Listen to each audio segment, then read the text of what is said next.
Hello, I'm Jake, aka HamStuff, and today we're returning to everyone's favourite procedurally space game because I'm testing the next update. This is NMS Next. We don't begin at the space station, we begin in a similar vein in which we left off last time, by going to a brand new solar system. So, intergalactic map, pretty much the same. It shows you a bit more information, like the dominant life form in each system.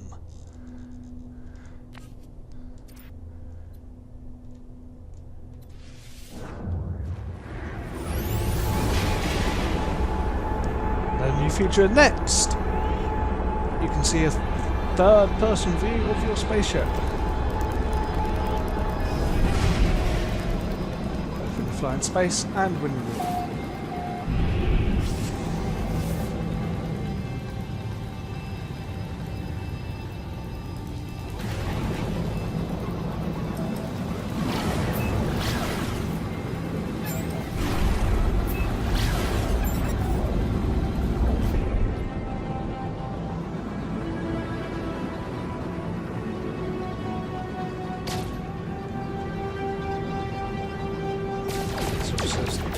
Added story. I think there's around 30 hours of it. Definitely not time to do all that. But it seems to want us to go to this particular planet, which you'll notice has rings. So now each solar system has a ringed planet, and it looks amazing.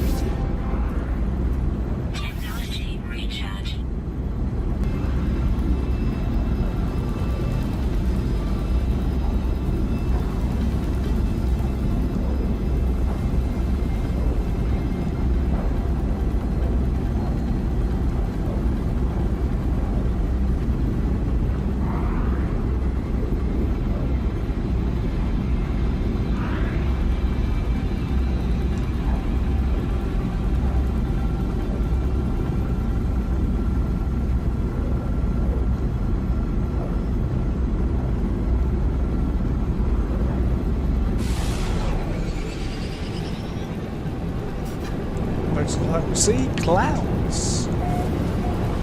Really clouds look a little bit better. So I don't think they had clouds in a manner of speaking, but they weren't as defined as they are now. So pop down to the training post and see what it has for us.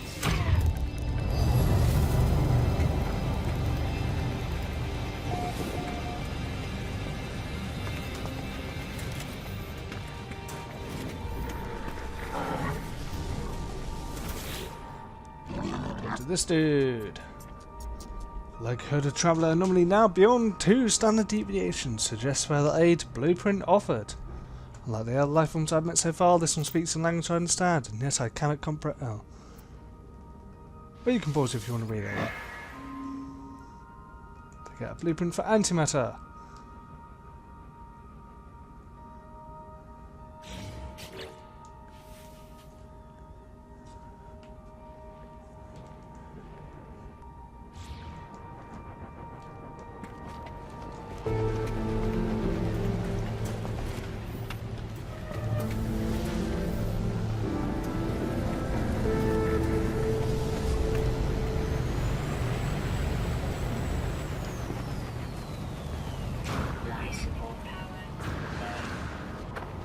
So, we're on the planet. Might as well go check it out. See what else is new.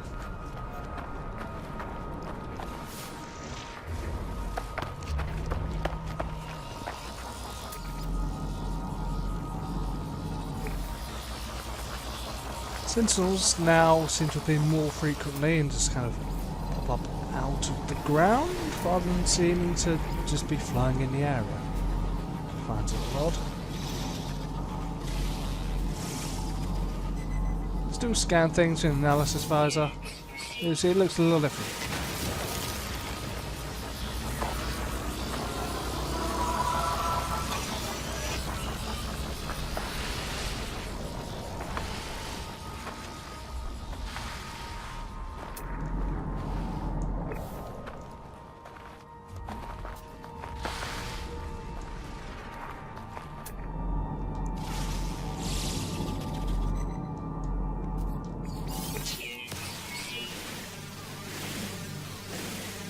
plants.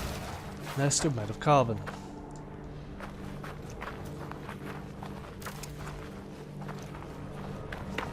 So far, so similar. Apart from little something extra like radar. Planetary objects, like with the term, like plants and rocks, will often give you more than just their main materials, such as ferrite, which has replaced iron, and carbon, which is still carbon.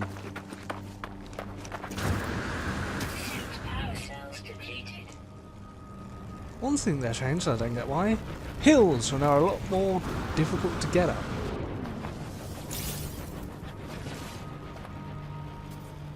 Another thing, the yellow plants, these for hazard protection recharging, are now made of sodium instead of zinc. Zinc doesn't exist anymore. These red ones no longer give you thamium-9 but oxygen. But it still has the same usage. Recharge your life support.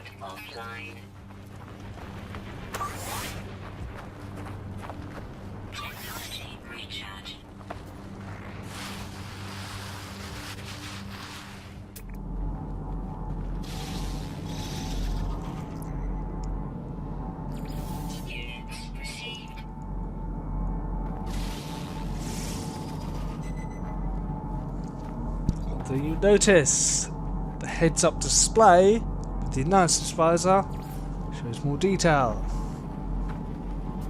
There's certain resource deposits or interesting things nearby, it will show it.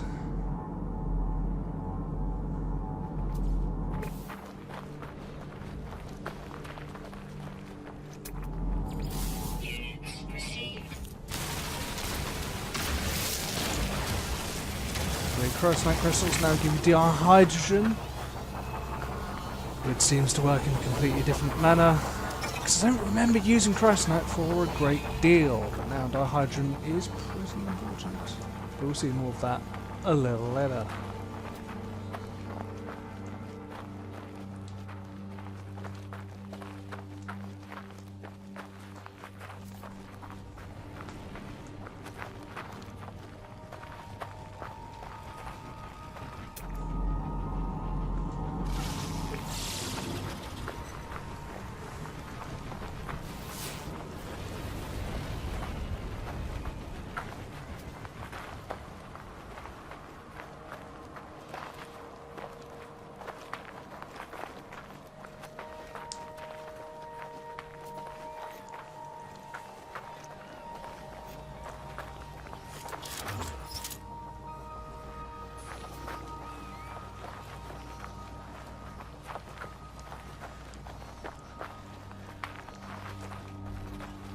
Multi-tool's changed a little bit because it now has a terrain manipulator, which, as the name suggests, manipulates terrain and can mine through solid rock.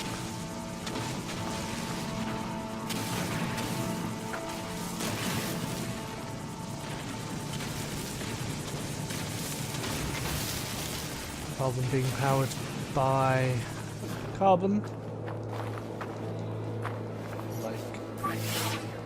mining laser, it's powered with ferrite dust, pure ferrite or magnetized ferrite. Any miner beam can also be charged with condensed carbon as well as regular.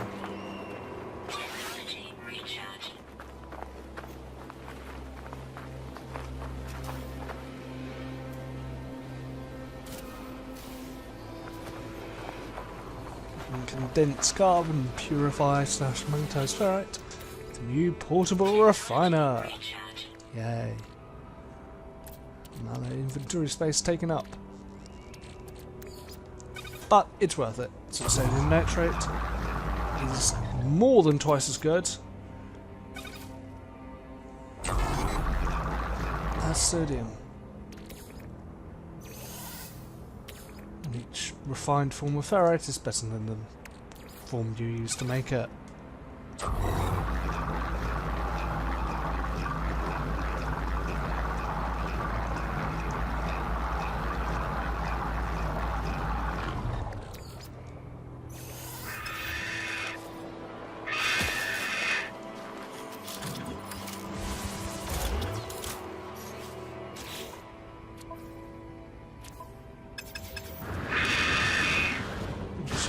Those are animals. They get angry. Just like real life. They should pursue you a lot further than they used to.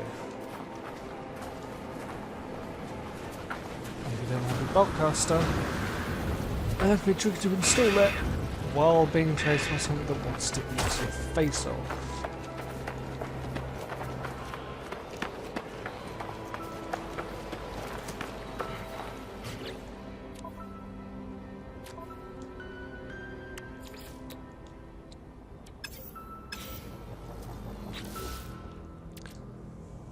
And the recipe to make it has now changed from whatever it was before. They're in carbon nanotubes, which you can probably guess what they're made of.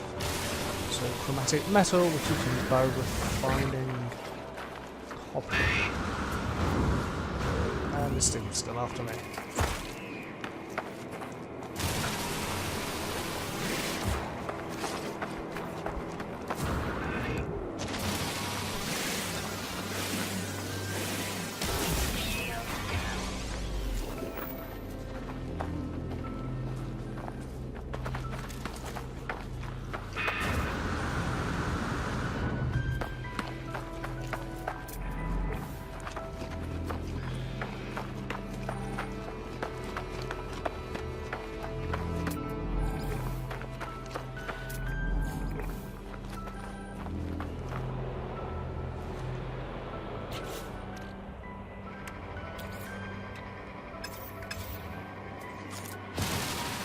The way in which your shield recharges is now different rather than a little bit at a time.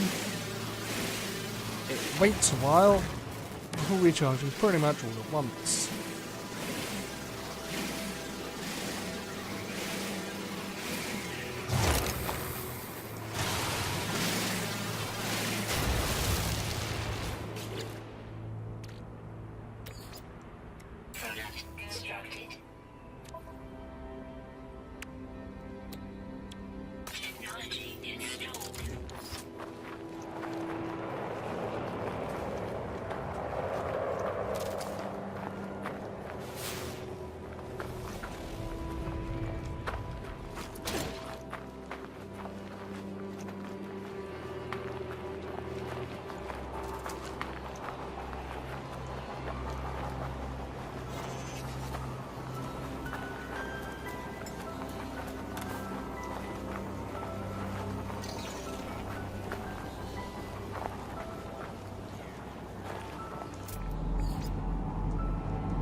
So I have a boltcaster, I can't find the thing that wants to kill me.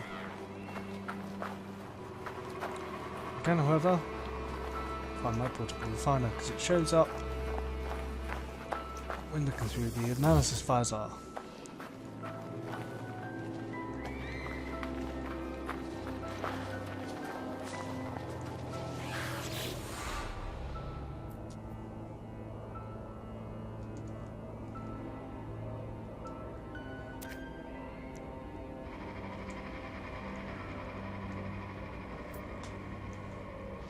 This is a knowledge stone, gives you knowledge of an alien language.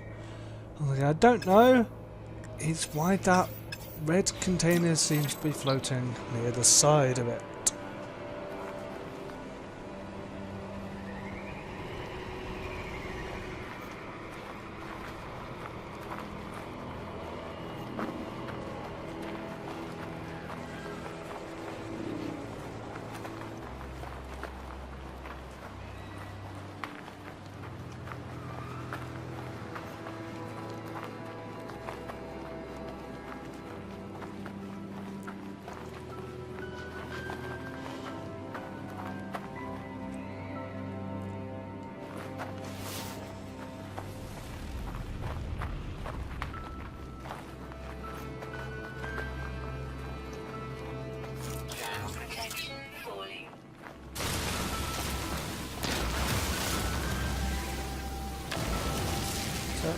Or the hydrogen.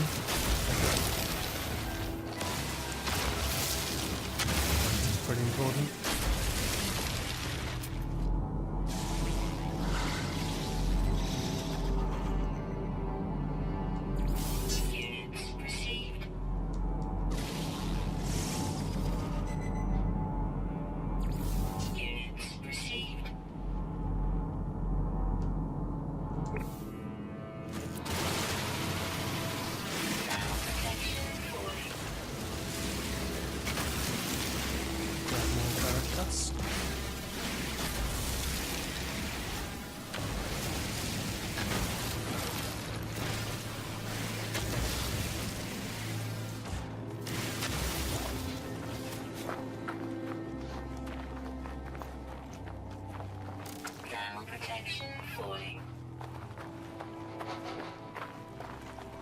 Planetary conditions are still a thing.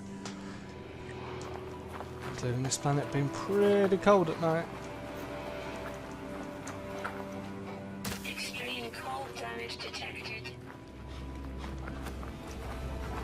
I'm beginning to freeze my procedurally generated butt off. Technology recharge. But some sodium nitrate takes care of that. Thermal protection falling.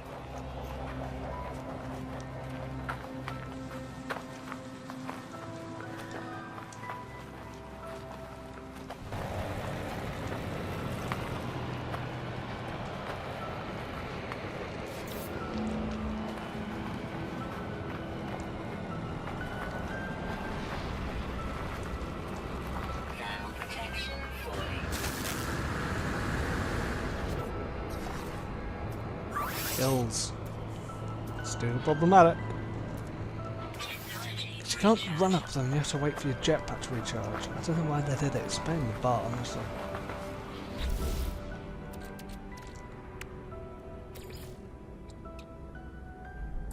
Thermal protection falling. So this is where you craft various products.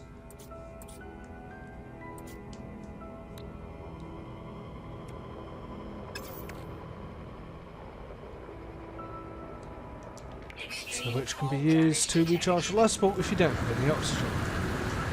Although since one of those is an oxygen capsule, which requires oxygen to make, maybe they're just more Cold damage detected. condensed, therefore more powerful and better forms.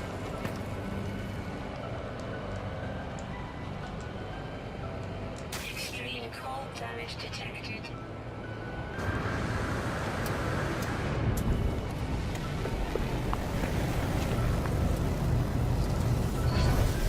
At 4, your ship provides shelter from whatever planetary conditions.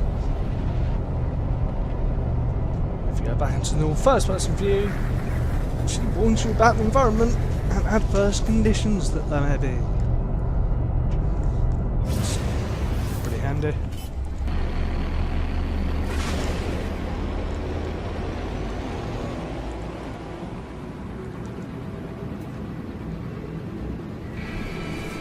Let's take a look at these rings.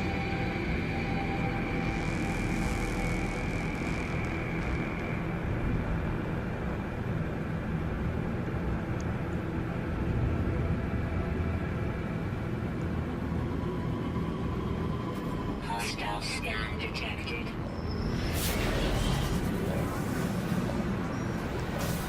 As like before, space birds can show up Warning. Threat and try to detected. ruin your day. Hostile ships approaching.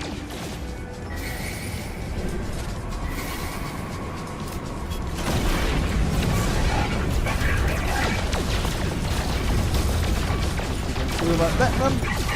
That's where a standard photon cannon. You also have rockets that you can fire at them. And the aiming system seems to have been improved.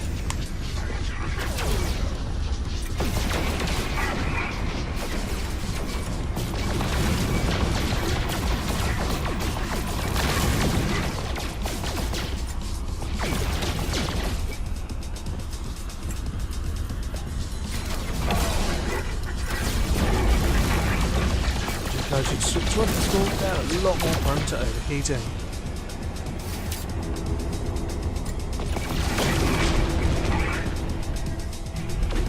Hostile ships defeated.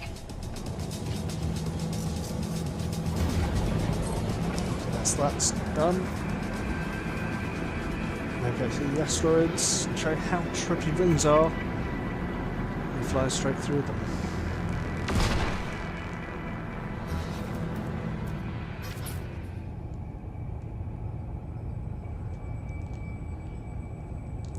If you jump to photo mode, see how good they look from the outside.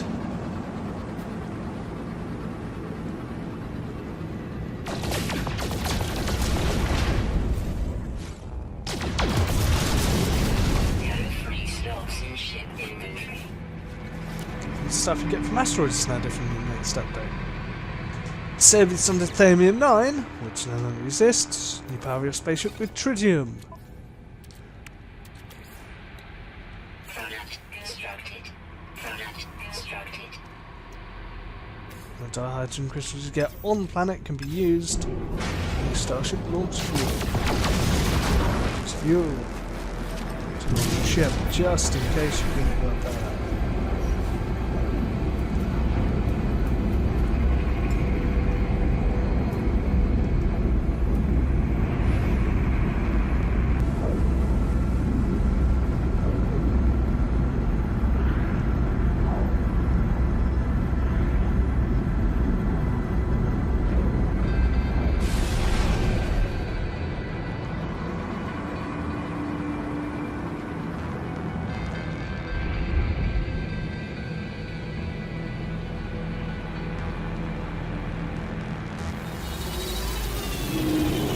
In my video from a couple of months ago, we began at the space station. Here, this is where we end, but before then I want to show you around quickly. This is now populated.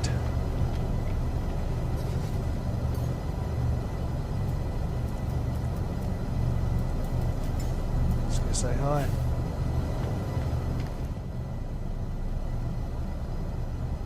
Also, have a look at ourselves, because we actually have a character model and a third-person view.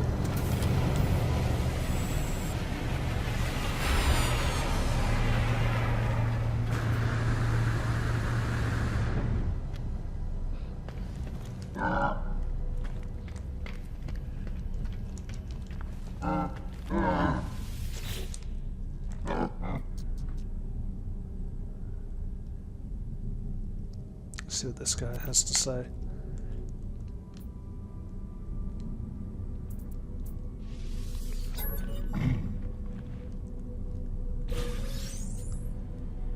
Well, I didn't understand any of that. I don't speak Viking.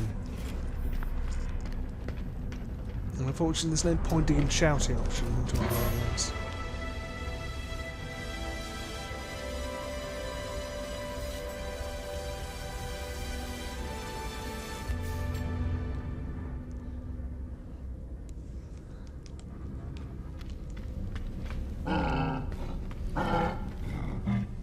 You get journey milestones to mark your progress every now and then. Clean that one for talking to 5 aliens in total.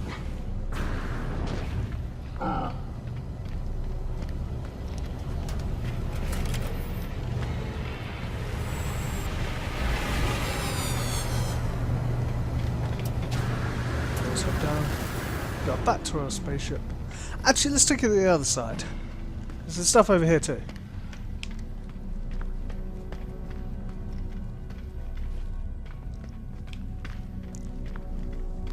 These are sellers of various wares and upgrades. Whereas before, you probably only found the dominant race and system in the space station. Here we have a Gek. Actually, a little bird-like aliens.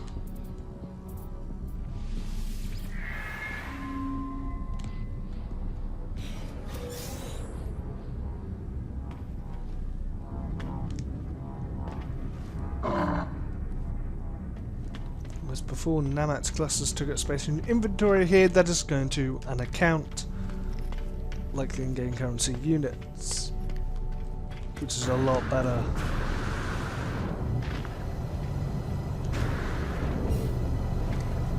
So here we are, back in the spaceship.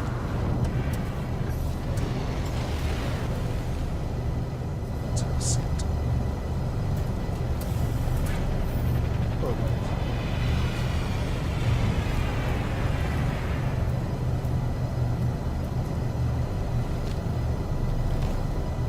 Variety of gestures.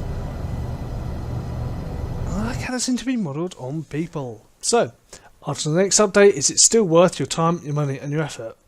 Yeah, it is. I don't see why it would have changed, but admittedly I have enjoyed it less. I'm not entirely certain why. Most of it I can't put my finger on. Maybe it's because I haven't progressed as far, and games are often more enjoyable once you get into them a bit and make good progress. Maybe because permadeath is a pain in the butt. I died a lot trying to film this video. Or maybe the universe doesn't have the same feel to it. It felt random and exciting, and like anything could happen before. And now it seems a lot more linear, like things will happen when they happen. And they'll usually happen at the same time, if not always happen at the same time. For instance, I didn't get a chance to show in this video, but I'll make another one. Not a full-length video, just a little extra. I noticed that when you need the hermetic seal to repair your spaceship on your way to the factory, there will be a storm. Not might be a storm on the planet at any time, but will be during this particular time, along with when you're building your base. Which I haven't got into the story any length at all thus far. I think that made sense. But I haven't progressed the story, is what I'm trying to say. I've only done the beginning. But that too was very linear. That you can't just set off and explore without it saying, I'm stranded on this planet. The ship's controls respond to my touch. I will scan the area and build this to scan the area, then go to this place to get this part. It just seems predictable, which is not what I expected No Man's Sky to be. It's not what it has been in the past.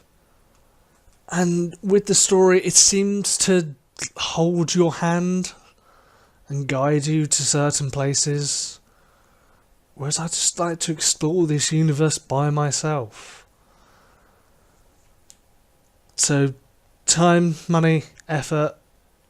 They've added more to the game, so I can't really fault it in terms of what you get for your money. So I'll give that 4 stars, but time, I guess I have to put more into it to find out. But from what I know so far, I'll only give that a 3. Along with effort. Well, that concludes things. If you like the video, hit like. If you like me, hit subscribe. Tune in next month for more space stuff with Star Wars. Adieu. Just kidding. That's not the end. After all, this is permadeath. You want to see me get killed. So here I am, being an idiot and attacking the space station. Which you're about to see just how well that will go for me. Spoiler alert. Not well at all.